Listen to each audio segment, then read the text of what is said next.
महत्वपूर्ण साहित्य ऐतिहासिक ग्रंथ तथा उनके लेखक। ये बहुत ही महत्वपूर्ण ग्रंथ हैं। ग्रंथ और लेखक। साहित्य का इतिहास दर्शन, इसको लिखा है नलिन विलोचन शर्मा ने। भाषा काव्य संग्रह, इसको लिखा है महेश दत्त शुक्ल ने। हिंदी भाषा और साहित्य, इसको लिखा है श्याम सुंदर दास ने। अगला है हिंदी भाषा और साहित्य का विकास, इसको लिखा है अयोध्या सिंह उपाध्याय हरिऔध ने। अगला पॉइंट दिया है मॉडर्न हिंदी लिटरेचर, इसको लिखा है डॉक्टर इंद्रनाथ मदान ने। अगला ग्रंथ है हिंदी साहित्य का आलोचनात्मक इतिहास, इसको लिखा है डॉक्टर रामकुमार वर्मा ने। हिंदी साहित्य की भूमिका, इसको लिखा है आचार्य हजारी प्रसाद द्विवेदी ने। अगला पॉइंट दिया है हिंदी भाषा और उसके साहित्य का विकास, इसको लिखा है अयोध्या सिंह उपाध्याय हरिऔध ने। खड़ी बोली हिंदी साहित्य का इतिहास, इसको लिखा है ब्रज रत्न दास। परीक्षा उपयोगी महत्वपूर्ण तथ्य। अधिकांश साहित्य इतिहासकारों के अनुसार हिंदी के प्रथम कवि हैं सरहपा, और सरहपा के अन्य नाम हैं सरहपाद, राहुल भद्र, सरोज वज्र। अब देखते हैं अगला पॉइंट। सरहपा यानी सरहपाद की रचनाओं का संपादन किया है राहुल सांकृत्यायन ने दोहा कोश नाम से। अगला पॉइंट दिया है डॉक्टर गणपत चंद्र गुप्त हिंदी का प्रथम कवि मानते हैं शालभद्र सूरी को। अगला पॉइंट दिया है डॉक्टर रामकुमार वर्मा हिंदी का प्रथम कवि मानते हैं स्वयंभू को। सिद्ध परंपरा के प्रथम कवि हैं सरहपा यानी सरहपाद। अगला पॉइंट दिया है सरहपा यानी सरहपाद को हिंदी का प्रथम कवि माना है राहुल सांकृत्यायन ने। अगला पॉइंट दिया है शाहजहां के प्रवर्तक हैं सरहपा यानी सरहपाद। अगला पॉइंट दिया है पुष्य या पुंड को हिंदी का प्रथम कवि माना है शिव सिंह सेंगर ने। परीक्षा उपयोगी महत्वपूर्ण तथ्य। खड़ी बोली में सबसे पहले काव्य सृजन करने वाले कवि हैं अमीर खुसरो। अगला पॉइंट दिया है अमीर खुसरो की रचनाएं हैं खालिक बारी, इसको कहा जाता है खलिक बारी, पहेलियाँ, मुकरियाँ, गजल, दो सखुने या दो सुखने। अगला पॉइंट है आदिकाल के अंतिम चरण के सुप्रसिद्ध कवि हैं अमीर खुसरो। अगला पॉइंट दिया है अमीर खुसरो की पहेलियों तथा मुकरियों का उद्देश्य है मनोरंजन के माध्यम से लोक व्यवहार की शिक्षा। जेहाल मिस्की मकुन तगाफुल दुराए नैना बनाए बतिया, इस पंक्ति के रचनाकार हैं अमीर खुसरो। अगला पॉइंट दिया है खुसरो का लक्ष्य जनता का मनोरंजन था और कबीर धर्मोपदेशक थे। इस कथन को कहा है आचार्य रामचंद्र शुक्ल ने। आदिकालीन रचनाएं एवं रचनाकाल। रचना और रचनाकाल। बीसल रासो, इसके रचनाकार हैं नरपति नाल। पृथ्वीराज रासो, इसके रचनाकार हैं चंद बरदाई। परमाल रासो, इसके रचनाकार हैं जगनिक। खुमार रासो, इसके रचनाकार हैं दलपति विजय। वर्ण रत्नाकर, इसके रचनाकार हैं ज्योतिषण ठाकुर। भक्तकालीन संप्रदाय तथा उनके प्रवर्तक या आचार्य। संप्रदाय दिए हैं और उनके आचार्य दिए हैं। श्री संप्रदाय के आचार्य हैं रामानुजाचार्य। रुद्र संप्रदाय के आचार्य हैं विष्णु स्वामी। सनकादि संप्रदाय के आचार्य हैं निम्बार्काचार्य। रामावत संप्रदाय के आचार्य हैं रामानंद। सके संप्रदाय टट्टी संप्रदाय के आचार्य हैं हरिदास। ब्रह्म संप्रदाय के आचार्य हैं श्री मध्वाचार्य। परीक्षा उपयोगी महत्वपूर्ण तथ्य। कबीरदास के गुरु थे रामानंद। कबीरदास की पत्नी का नाम था लुई। अगला पॉइंट दिया है तुलसीदास, सूरदास, कबीरदास तथा जयसी में से आचार्य रामचंद्र शुक्ल ने सबसे कम महत्व दिया है कबीर दास को। अगला पॉइंट दिया है भाषा बहुत परिष्कृत और परिमार्जित न होने पर भी कबीर की उक्तियों में कहीं कहीं विलक्षण प्रभाव और चमत्कार है। प्रतिभा उनमें प्रखर थी, इसमें संदेह नहीं। इस कथन के लेखक हैं आचार्य रामचंद्र शुक्ल। अगला पॉइंट दिया है सधुकड़ी भाषा से आशय है जिसमें अनेक प्रांतीय भाषाओं या बोलियों के शब्दों का मिश्रण हो। अगला पॉइंट दिया है मगहर संबंधित है कबीरदास से। अगला पॉइंट दिया है कबीर बाड़े के डिक्टेटर थे। यह अभिनत है आचार्य हजारी प्रसाद द्विवेदी का। अगला पॉइंट दिया है हम तो भगत मुकत में आया, गुरु प्रसाद रामगुण गाया। ये पंक्तियां ली गई हैं कबीर परचयी से। अगला पॉइंट दिया है कबीर परचयी के रचनाकार हैं अनंत दास। अगला पॉइंट दिया है कबीर ने जिस प्रकार एक निराकार ईश्वर के लिए भारतीय वेदांत का पल्ला पकड़ा, उसी प्रकार उस निराकार ईश्वर की भक्त के लिए सूफियों का प्रेम तत्व लिया और अपना निर्गुण धूमधाम से निकाला।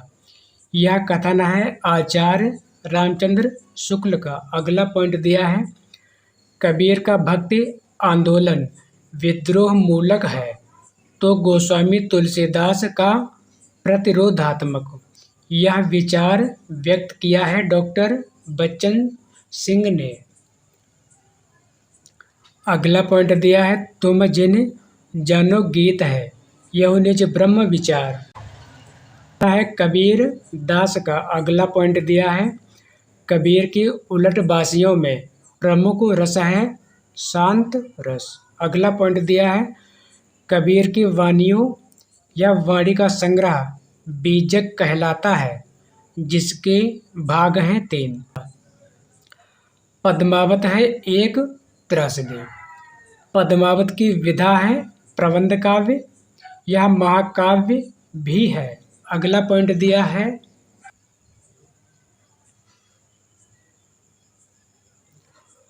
पद्मावत के अनुच्छेदों का नाम है खंड। वस्तुतः पद्मावत 57 खंडों में विभक्त है। अगला है पद्मावत है रूपक काव्य भी। पद्मावत के रूप कत्तु हैं रत्नसेन मन के प्रतीक हैं, पद्मिनी परम सत्ता की प्रतीक हैं, सुआ यानी हीरामन गुरु का प्रतीक है, राघव चेतन शैतान के प्रतीक है। पद्मावत में रत्नसेन की पत्नी का नाम है नागमती, यह संसार की प्रतीक है। पद्मावत को समासोक्त रचना कहा है आचार्य रामचंद्र शुक्ल ने। फूल मरे पे मरे न बासो तथा छार उठाए लीन एक मुट्ठी, पंक्ति ली गई है पद्मावत से। परीक्षा उपयोगी महत्वपूर्ण तथ्य। रामचरितमानस की रचना हुई विक्रम संवत 1631 में। रामचरितमानस में कुल कांड है। रामचरितमानस में कुल कांड हैं 7। पहला है बालकांड, अयोध्याकांड, अरण्यकांड, किष्किंधाकांड, सुंदरकांड, लंकाकांड तथा उत्तरकांड। अगला पॉइंट दिया है मानस यानी रामचरितमानस का हृदय स्थल है अयोध्याकांड। अगला पॉइंट दिया है रामचरितमानस में विभत्स रस का प्रयोग हुआ है अरण्यकांड तथा लंका कांड में। अगला पॉइंट दिया है गोस्वामी तुलसीदास के कृतियों में उत्तरकांड का वर्णन मिलता है। कुल 3 कृतियों में रामचरितमानस, कवितावली तथा बरवय रामायण में रामचरितमानस में तुलसीदास ने सर्वप्रथम वंदना की है सरस्वती तथा गणेश की। अगला पॉइंट दिया है रामचरितमानस का ज्ञान दीपक प्रसंग वर्णित है उत्तरकांड में। अगला दिया है अरथ न धर्म न काम रुचि गति न चहु निर्बाण। रामचरितमानस की यह पंक्ति है भरत के अयोध्या कांड से ली गई है। रीतकालीन कवि भूषण की कविता का मुख्य संवेदनात्मक स्वर है प्रशस्ति परक वीरस पूर्ण। अगला पॉइंट दिया है शिवराज भूषण शिव बावनी छत्रसाल दशक ग्रंथ के रचनाकार हैं भूषण।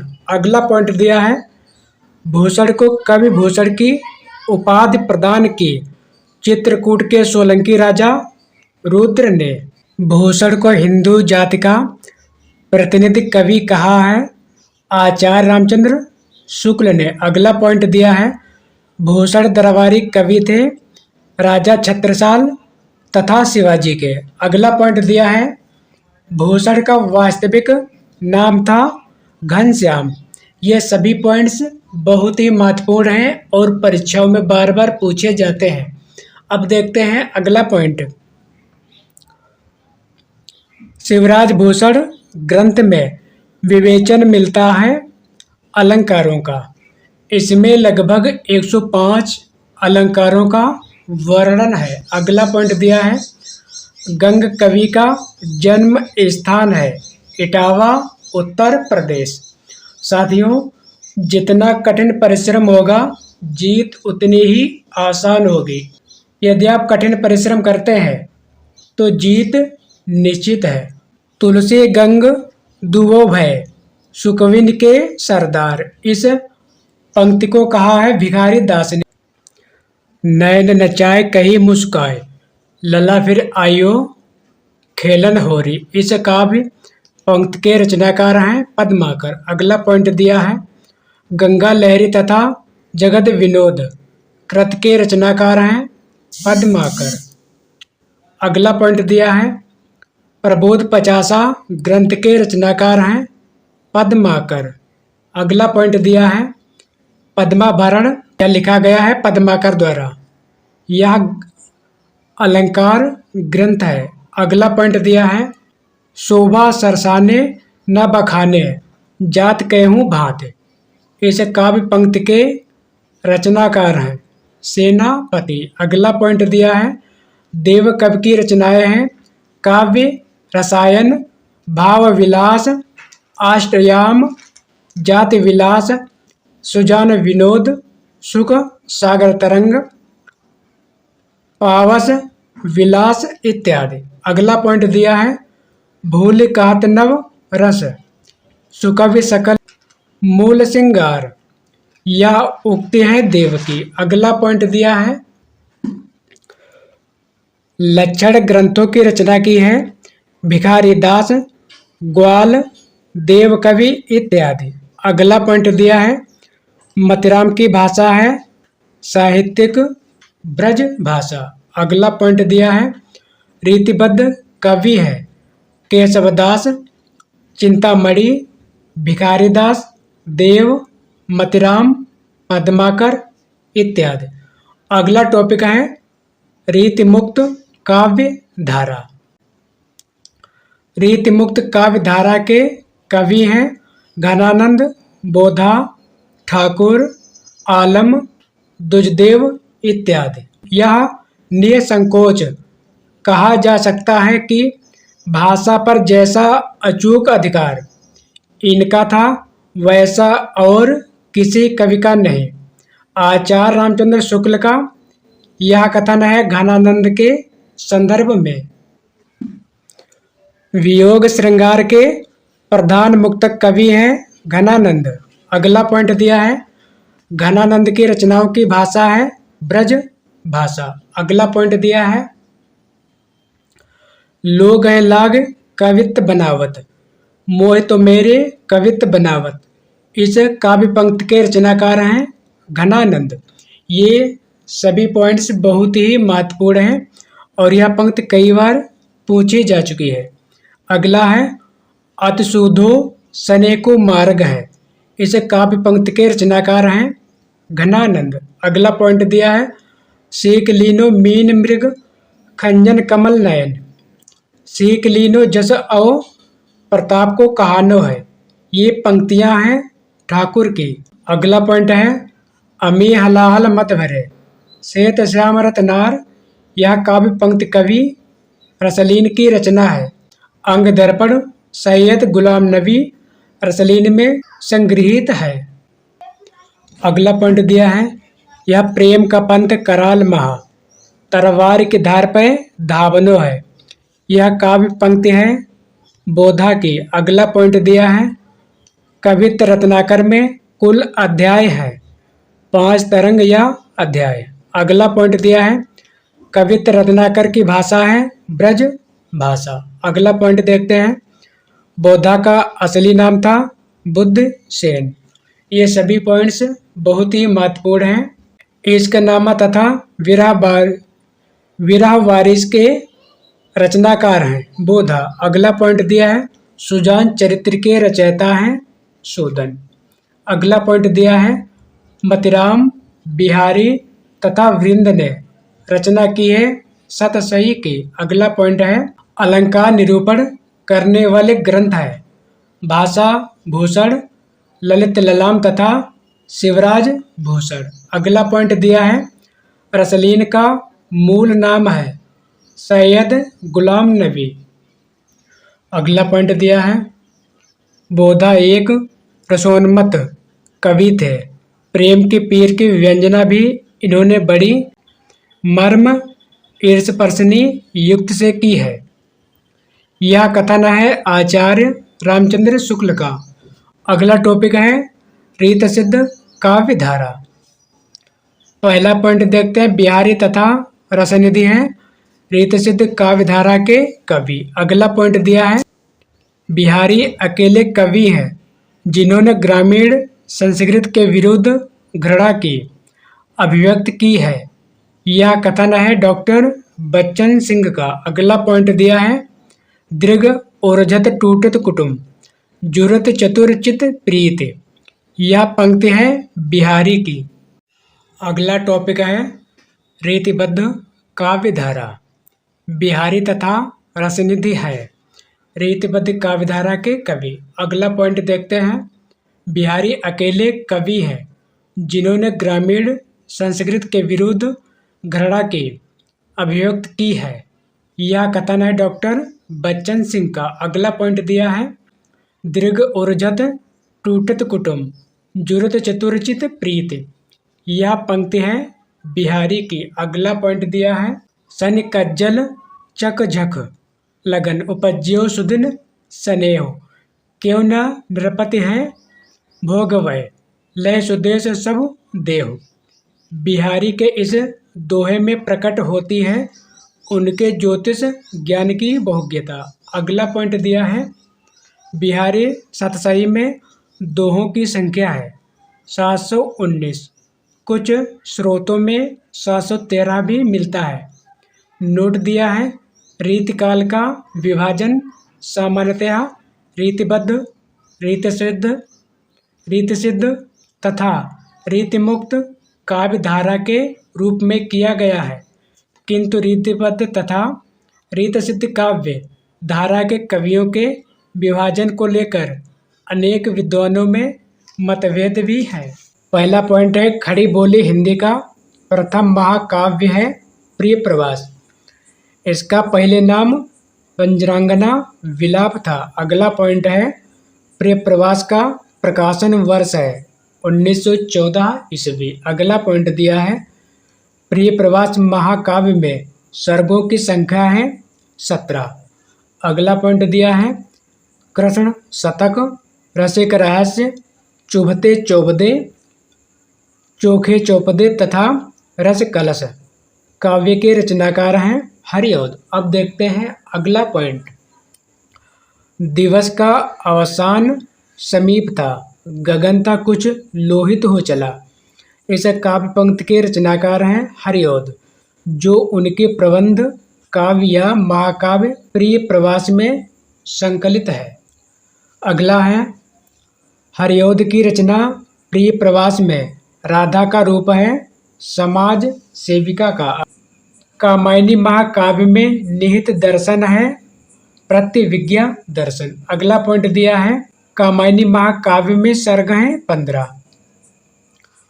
पहला चिंता आशा श्रद्धा, काम वासना लज्जा, कर्म ईर्ष्या इड़ा, स्वप्न संघर्ष निर्वेद, दर्शन रहस्य आनंद। यह पॉइंट कई बार पूछा जा चुका है। अगला है कामायनी को मानवता का रसात्मक इतिहास कहा है नंद दुलारी वाजपेयी ने। अगला पॉइंट दिया है कामायनी को छायावाद का उपनिषद कहा है शांतिप्रिय द्विवेदी ने। अगला पॉइंट दिया है कामायनी को असफल काव्यकृत कहा है इंद्रनाथ मदान ने। अगला पॉइंट दिया है कामायनी में श्रद्धा तथा मनु प्रतीक है हृदय तथा मन के। सुमित्रा नंदन पंत द्वारा रचित महाकाव्य है लोकायतन। यह कृत्य महात्मा गांधी के जीवन पर आधारित है। अगला पॉइंट दिया है कला और बूढ़ा चांद चिदम्बरा ग्राम्य वीणा गिरजे का घंटा के रचनाकार है सुमित्रानंदन पंत। अगला पॉइंट दिया है सुमित्रानंदन पंत को ज्ञानपीठ पुरस्कार मिला चिदम्बरा काव्य कृत पर। अगला पॉइंट दिया है सुमित्रानंदन पंत की पहली कविता है गिरजे का घंटा और इसका समय है 1916 ईस्वी। अगला पॉइंट दिया है कविता करने की प्रेरणा मुझे सबसे पहले प्रकृति निरीक्षण से मिली जिसका श्रेय मेरी जन्मभूमि पूर्वांचल प्रदेश को है। यह कथन है सुमित्रानंदन पंत का। अगला पॉइंट दिया है वह कृत जिस पर सुमित्रानंदन पंत को सोवियत लैंड नेहरू पुरस्कार मिला लोकायतन पर। मुक्त छंद के प्रणेता हैं निराला। निराला द्वारा रचित जूही की कली इसका समय है 1916 ईस्वी। मुक्त छंद की कविता है। अगला पॉइंट दिया है रबड़ या केचुआ छंद कहा गया है निराला की कविताओं को। ये सभी पॉइंट्स बहुत ही महत्वपूर्ण हैं। इसलिए वीडियो को पूरा जरूर देखें। सरोज स्मृति इसका समय है 1935 ईस्वी में वर्णित सरोज है निराला की पुत्री। अगला पॉइंट दिया है निराला की अंतिम कविता है पत्रों कंठित जीवन का विष बुझा हुआ। अगला पॉइंट दिया है प्रिय स्वतंत्र रव अमृत मंच नव पंक्ति वाली कविता का संबंध है निराला द्वारा रचित वर्दे वीणा वादिनी शीर्षक कविता से। अगला पॉइंट दिया है निराला की व्यंग्यात्मक कविता है कुकुर मुत्ता। प्रगतिवाद आंदोलन के सैनिक रूप का उल्लेख किया है मुक्तिबोध ने। अगला पॉइंट दिया है लंबी कविता ब्रह्म राक्षस तथा अंधेरे में कविता के रचयिता हैं मुक्तिबोध। अगला पॉइंट दिया है चांद का मुंह टेढ़ा है भूरी भूरी खाक धूल काव्य संग्रह के रचयिता हैं मुक्तिबोध। अगला पॉइंट दिया है भूल गलती कविता के रचनाकार हैं मुक्तिबोध। अगला पॉइंट दिया है कामायनी एक पुनर्विचार नामक आलोचना ग्रंथ के रचनाकार हैं मुक्तिबोध। यह रचना 1961 ईस्वी में प्रकाशित हुई। अगला पॉइंट दिया है चांद का मुंह टेढ़ा है काव्य संग्रह में संकलित कविताएं हैं भूल गलती एक स्वप्न कथा ब्रह्म राक्षस। अगला पॉइंट दिया है मुक्तिबोध की वह रचना जिसे प्रतिबंधित किया गया था भारत इतिहास और संस्कृत दिनकर द्वारा रचित उर्वशी का काव्य रूप है महाकाव्य। कुछ आलोचक इसे गीत नाट्य या काव्य नाट्य भी कहते हैं। अगला पॉइंट दिया है प्रणभंग कुरुक्षेत्र रसमरथी हुंकार रचनाएं हैं रामधारी सिंह दिनकर की। अगला पॉइंट दिया है रसवंती सामधेनी द्वंद्व गीत रेणुका परशुराम की प्रतीक्षा दिल्ली नीम के पत्ते इत्यादि काव्य रचनाएं हैं दिनकर की। अगला पॉइंट दिया है हरे को हरिनाम संस्कृत के 4 अध्याय के रचनाकार हैं दिनकर। अगला पॉइंट देखते हैं। दो राह समय के रथ का, घर घर नाद सुनो, सिंहासन खाली करो कि जनता आती है। यह काव्य पंक्ति है दिनकर की। प्रयोगवादी कवियों की रचनाएं संग्रहित हैं तार सप्तक में। अगला पॉइंट दिया है तार सप्तक, इसका समय है 1943 ईस्वी। यहाँ पर तार सप्तक लिखा है, मतलब यहाँ पर तार सप्तक लिखा है, मतलब ये पहला तार सप्तक है। तार सप्तक, तार सप्तक यहाँ पर लिखा तार सप्तक लिखा, इसके मतलब है पहला तार सप्तक।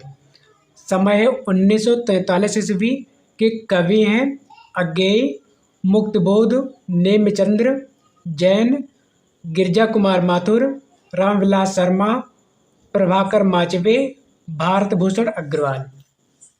ये जितने भी कवि हैं ये सब हैं पहले तार सप्तक के कवि। और इन कवियों को याद करने की ट्रिक है अमूने गिरा प्रभा, आ से हो जाएगा अज्ञेय, मुँह से हो जाएगा मुक्तबोध, ने से हो जाएगा नेमचंद्र, गी से हो जाएगा गिरजा कुमार माथुर, रा से हो जाएगा रामविलास शर्मा, प्रभा से हो जाएगा, प्रा से हो जाएगा प्रभाकर माचवे, भा से हो जाएगा भारत भूषण अग्रवाल। अब देखते हैं अगला पॉइंट। दूसरे तार सप्तक, इसका समय है 1951 ईस्वी के कवि हैं शमशेर बहादुर सिंह, हरिनारायण व्यास, भवानी प्रसाद मिश्र, रघुवीर सहाय, शकुंतला माथुर, नरेश मेहता, धर्मवीर भारती। और दूसरे तार सप्तक के कवियों को याद करने का सूत्र यानी ट्रिक है सह भर सनद। दूसरे तार सप्तक के कवियों को याद करने का सूत्र यानी ट्रिक है सह भर सनद। सा से हो जाएगा शमशेर बहादुर सिंह, हा से हो जाएगा हरिनारायण व्यास, भा से हो जाएगा भवानी प्रसाद मिश्र, रा से हो जाएगा रघुवीर सहाय, सा से हो जाएगा शकुंतला माथुर, ना से हो जाएगा नरेश मेहता, धा से हो जाएगा धर्मवीर भारती। अगला दिया है तीसरे तार सप्तक के कवि। जो तीसरा तार सप्तक है इसका समय है 1959 ईस्वी। तीसरे तार सप्तक के कवि हैं केदारनाथ सिंह, कुंवर नारायण, तीर्थ चौधरी, विजय देव, नारायण शाही, प्रयाग नारायण त्रिपाठी, सर्वेश्वर दयाल सक्सेना, मदन वात्स्यायन। और इन कवियों को याद करने की ट्रिक यानी सूत्र है के कु की विप्र सम।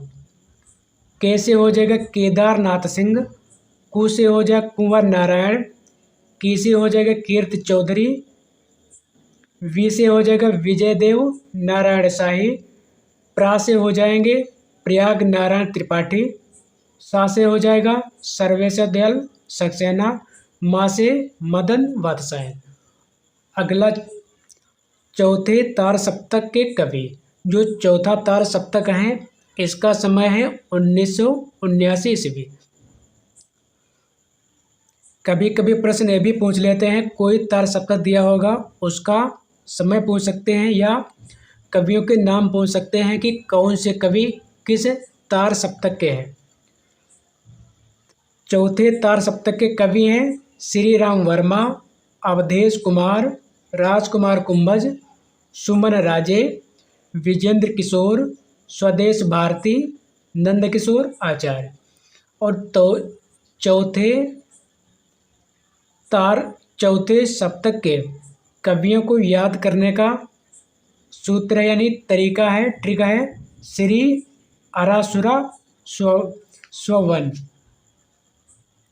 श्री से श्री राम वर्मा, आ से अवधेश कुमार, रा से राजकुमार कुंभज, सु से सुमन राजे, रा से राजेंद्र किशोर, स्वा से स्वदेश भारती, ना से नंदकिशोर आचार्य। अब देखते हैं अगला पॉइंट काव्य कृति और उनके रचनाकार। तीसरा अंधेरा, इसके रचनाकार हैं कैलाश वाजपेयी, नाटक जारी है। इस रचना के रचनाकार हैं लीलाधर जगोड़ी। अगली रचना है संसद से सड़क तक। इसके रचनाकार हैं धूमिल और इनको कहा जाता है सुदामा पांडे। एक प्रश्न ये भी पूछा जाता है कि धूमिल किसे कहा जाता है, तो सुदामा पांडे को। अगली रचना है माया दर्पण। इसके रचनाकार हैं श्रीकांत वर्मा। अगली रचना है सुनो कारीगर। इसके रचनाकार हैं उदय प्रकाश। अगली रचना है पत्थर फेंक रहा हूँ। यह रचना है चंद्रकांत देवताले की। अगला पॉइंट दिया है पहाड़ पर लालटेन। इसके रचनाकार हैं मंगलेश डबराल। अगली रचना है अपनी केवल धार। इसके रचनाकार हैं अरुण कमल। अब देखते हैं अगली रचना। शंभुक जो रचना है इसके रचनाकार हैं जगदीश गुप्त। अगली रचना है दुष्चक्र में सृष्टा। इसके रचनाकार हैं वीरेन डंगवाल। अगली रचना है लगभग जय हिंद। इसके रचनाकार हैं विनोद कुमार शुक्ल। अगली रचना है दुनिया रोज बनती है। इसके रचनाकार हैं आलोक धनवा। अगली रचना दी है आत्मदान। इसके रचनाकार हैं बलदेव वंशी। अगली रचना है प्रस्थान त्रयी। इसके रचनाकार हैं नीरजा माधव। अगली रचना है जलसा घर। इसके रचनाकार हैं श्रीकांत वर्मा। साथियों, आज की क्लास यहीं पर समाप्त करते हैं। मिलते हैं अगले वीडियो में नए टॉपिक के साथ। धन्यवाद।